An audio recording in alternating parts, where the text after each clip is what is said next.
Okay, today I'm going to teach how to make a Quizziz. Quizziz is a alternative to Kahoot. It is a little bit more individualized and can be used in several different ways. Just like Kahoot or any other program, typically, you have to create your username and a password. This also used a Google account for you to log in easily. Yeah, so then once you get in, you can, just like Kahoot, you can look for any quiz you would like. I'm going to search for a music quiz. So I'll just scroll down here. I choose, as the teacher, I chose the quiz. There are 3 different options for them to do the quiz is. You can do a live game, which is like a Kahoot setting, where you can have it on the screen. You can do it as a homework, where, let's choose that, I can choose when I want to do. So say I want to do December 3rd by 8:30 a.m. That's 4 days from now. And I hit proceed.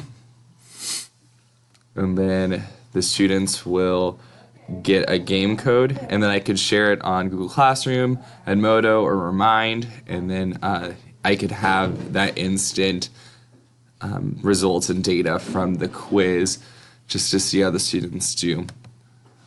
If you are going to do a live game, you just choose live game, hit proceed,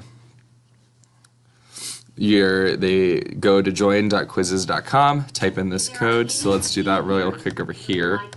963062, 963062, and then I hit enter game.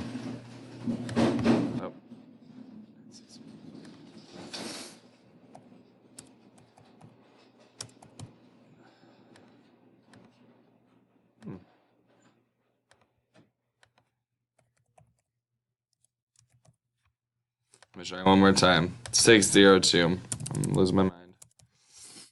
Okay, so now I'm in the game. They have to put their name in. If you're gonna do this as an assignment, I would encourage to make them put their own name in. You hit enter game, and then you hit start. When you're the teacher, I'm gonna bounce between the two so you can see this is the teacher page, and this is what you can show on the screen, and then this is the student page. I'm gonna mute that real quick. And so you hit start. So I'm going to show you what the students page looks like first. So the question pops up on their screen. So what note is this? This is different than Kahoot. As a lot of you know, Kahoot, it's going to be on the screen in front of you, but not necessarily on the student's screen. It goes straight to the next one. So I said I answered that. The cool thing about quizzes, they give a meme at the bottom after every time, so students can kind of be proud of what they did. So let me get one wrong, said C#, it's a C. And it's it's not a good meme. If I go back to the teacher's page, I can see how students are doing in the leaderboard.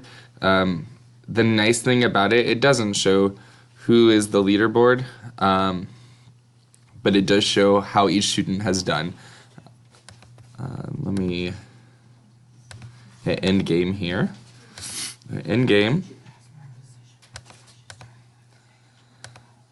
Okay. It's taking me back here. It says, hey, I won.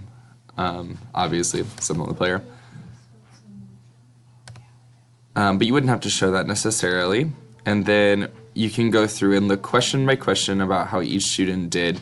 And then that can help you with your data and with your assessment. It also doesn't necessarily go in order of questions, so each student may be doing it differently in a different order, so no students could cheat, nothing like that. There are also other, you can see how long it took them to answer each question. Quizzes is really nice because you can just really get that quick assessment data, but you also aren't doing it as a whole group necessarily. They can do it on their own time and not really worry about, hey, I want to be the first one in, even though it's still kind of that same format. It's just a different way. There are other ways to do it. Kahoot is another great option. I've seen a lot of other videos about that. This is really for teachers. And then you could also have students create a Quizziz and share it with on the Quizziz website. And then that could be a good assessment as well of the students having to create it and then sharing it and then having other students or parents or teachers or somebody take the quiz and that being part of their assessment grade. So the two ISTE standards that I used is for the teachers, the 7B, which is use technology to design and implement a variety of formative and summative assessments that accommodate learner needs, provide timely feedbacks to students, and inform instruction. So this is just a quick assessment tool that they could use for students to make one. It could be IST Standard 6B, this is for students, and this would be students create original works or responsibly repurpose or remix digital resources into new creations. And then, or 6A, students choose the appropriate platforms and tools for meeting the desired objectives of their creation or communication. So students can find this on their own, or this could be an assignment. So yeah, that's a quick explanation of what Quizziz is.